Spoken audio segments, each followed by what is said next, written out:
নমস্কার বন্ধুগণ, আশা করি তোমরা সকলেই ভালো আছো। চলো ভিডিওটা শুরু করা যাক। আজকের টপিকটা খুবই গুরুত্বপূর্ণ টপিক।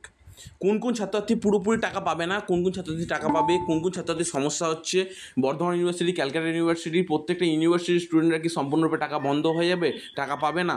সম্পূর্ণরূপে আজকে সকলকেই বলবো, যারা অ্যাপ্লিকেশান এখনও পর্যন্ত রিনিউয়াল বাকি আছে সেই সমস্ত স্টুডেন্টদের জন্য একটা গুরুত্বপূর্ণ ইনফরমেশান আছে। আর যারা অ্যাপ্লিকেশান পুরোপুরি কমপ্লিট করে ফেলেছে তাদের জন্য একটা গুরুত্বপূর্ণ ইনফরমেশান আছে। ফান্ড অ্যাভেলেবেল হওয়া নিয়ে কিছু ইনফরমেশান আছে, একদম পুরো খুবই গুরুত্বপূর্ণ ইনফরমেশানগুলোকে কেউ মিস করো না। প্রথম কেস, আমাদের ভারত সরকারের কাছে যে ফান্ডটা ছিল সেই ফান্ডগুলো তারা কী কাজে ব্যবহার করছে অ্যাকচুয়ালি আমরা এক্সটেন্ড ব্যাপারটা বুঝতে পারছি না। কিন্তু আমাকে যে ইনফরমেশানটা গোপন সূত্রে আমি পেয়েছি, তারা মেনলি যে ফান্ডটা অ্যাভেলেবেল হওয়ার কথা ছিল সেই ফান্ডটা বিভিন্ন ক্ষেত্রে ব্যবহার করে ফেলছে। হঠাৎ করে আমি সিরিয়াস কথা বলছি, তোমাদের বুঝতে পারছি না যে অ্যাকচুয়ালি কোন ক্ষেত্রে ব্যবহার করছেন। বাদবাকিটা আমি বললাম না, তোমরা হয়তো বুঝতে পারবে। তো আমি যেটা বলতে চাইছি আসল কথায় আসা যাক। তো নবান্ন স্কলারশিপের স্টুডেন্টরা কি সম্পূর্ণরূপে টাকা পাওয়া বন্ধ হয়ে যাবে? অনেক ছাত্রছাত্রী এরকম দেখেছি পুরোপুরি বন্ধ। তাহলে কি তোমাদের এসবিএমসিএম স্কলারশিপ স্টুডেন্টের টাকা পাওয়া বন্ধ হয়ে যাবে? আসলে একটা কথা বলি শোনো, ফান্ড আসছে, ফান্ডটা ব্যবহার হচ্ছে অন্য কাজে। নবান্ন স্কলারশিপে যে সমস্ত স্টুডেন্টরা টাকা পাওয়ার কথা ছিল তাদের কাউকেই টাকা না দিয়ে সম্পূর্ণরূপে ঝুলিয়ে রাখা হয়েছে, মানে গাজর সামনে বা মূল্য ঝুলিয়ে রাখা হয়েছে। ঠিক এসবিএমসিএম স্কলারশিপের স্টুডেন্টদের ক্ষেত্রেও টাকা অ্যাভেলেবেল হওয়ার পর মাত্র কিছু সংখ্যক স্টুডেন্ট, মাত্র 100 না 200 সংখ্যক স্টুডেন্টকে দিয়ে টাকা বাদবাকি মূল্য ঝোলানোর মতো করে আবার সেই ঝোলার মধ্যে ঢুকিয়ে নেওয়া হলো টাকাটা। তাহলে অ্যাকচুয়ালি টাকাটা কোন কাজে ব্যবহার করা হচ্ছে এবং তোমরাই বা কবে টাকা পাবে? আদৌ কি তোমরা টাকা পাবে? তো এই প্রত্যেকটা ডাউট আমি একটু ক্লিয়ার করি। দেখো, এসবিএমসিএম স্কলারশিপের যে টাকাটা তোমরা সকলেই পাও, তোমরা পেতে বাধ্য। এই টাকাটা অন্য কারোর টাকা নয়, এটা তোমাদেরই টাকা। তোমরা নিজেরা এলিজেবল আছো বলে অ্যাপ্লিকেশান করছো এবং সেই কারণে এটা তোমরা এলিজেবল, এটা ওরা নয়। ওরা এলিজেবল নয় এই জন্য তোমাকে টাকাটা তারা দিতে বাধ্য। আমার কথাটা কি বুঝতে পারলে? তারা টাকাটা দিতে তোমাকে বাধ্য।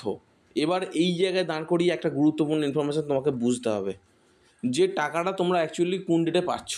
25 তারিখ কি তোমরা সম্পূর্ণরূপে ব্যাঙ্ক অ্যাকাউন্টে টাকা পাচ্ছ, নাকি এই 25 তারিখে তোমাদের সাথে ঘাবলা করা হবে বা টাকা দেওয়া হবে না?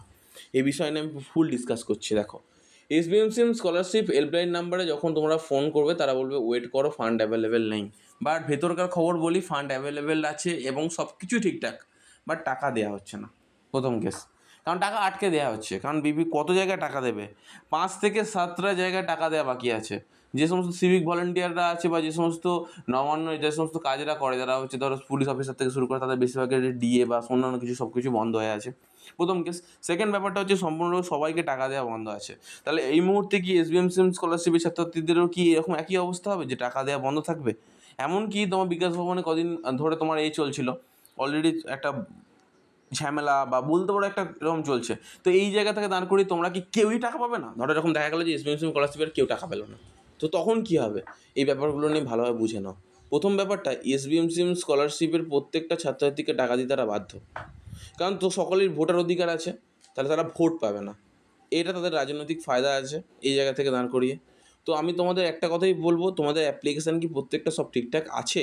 বা যারা নতুন করে অ্যাপ্লিকেশান করছো, যদি বোথ সাইড আপলোডের কথা বলে তো সেই বোথ সাইডে আপলোড করবে, এক সাইড আপলোড করবে না কিন্তু। বিশেষ করে যারা রিনিউয়াল ক্যান্ডিডেট আছে, বারবার বলছি কিন্তু, যদি ভুল হয়ে যায় কোনো কারণে আর কিন্তু টাকা পাওয়ার কোনো চান্স থাকবে না। কারণ এই যে মে মাসের পর যে জুন মাস আছে, জুন মাসে একদম পুরো লাস্ট ফান্ড ডিস্ট্রিবিউশন চলবে। এরপর জুলাই মাস থেকে পুরো একদম বন্ধ থাকবে। আগস্ট মাস থেকে আবার শুরু হয়ে যাবে এসবিএমসিএম স্কলারশিপে নতুন করে অ্যাপ্লিকেশান করা। আশা করি তোমাদের বোঝাতে পারলাম পুরোপুরি টিল ডেটগুলো। তো এই ব্যাপারটা আমি তোমাদের বলি। আর আমি একটা কথা তোমাদের সামনে বলে রাখতে চাই, যে 20 তারিখ এবং তোমাদের 25 তারিখের কথা বলেছিলাম, এই 20 তারিখেও ফান্ড অ্যাভেলেবেল হয়েছে, 25 তারিখেও ফান্ড অ্যাভেলেবেল হবে, কিন্তু সেই টাকাটা কি তোমাদের ব্যাঙ্ক অ্যাকাউন্টে ঢুকবে? এই বিষয় নিয়ে কিন্তু আমার মনে একটা সন্দেহ আছে। কারণ দেখো, যে ইনফরমেশানটা আমি পেয়েছিলাম, সেই ইনফরমেশান যে দাদাটা আমাকে কথাটা বলেছিল, সে একটা কথাই বলেছে, দেখ 25 তারিখের মধ্যে একদম 100% টাকা ঢুকে যাবে। কিন্তু সমস্যাটা, টাকা ঢুকবেটা কোথা থেকে? যে সমস্ত পুরনো ছাত্রছাত্রী যাদের অ্যাপ্লিকেশান তোমার স্যাংশন হয়ে আছে, তারা তো টাকা দিয়ে দিচ্ছে, এক এক করে টাকা ক্লিয়ার করে দিচ্ছে। কিন্তু তাদের তো স্যাংশন করলে তো টাকা দেবে রে বাবা। যে তোমরা যে টাকা পাবে 20 তারিখ বা 25 তারিখে, তাদের তো স্যাংশনই করছে না, তো টাকাটা দেবে কী করে সেটা আগে ভালোভাবে বোঝো।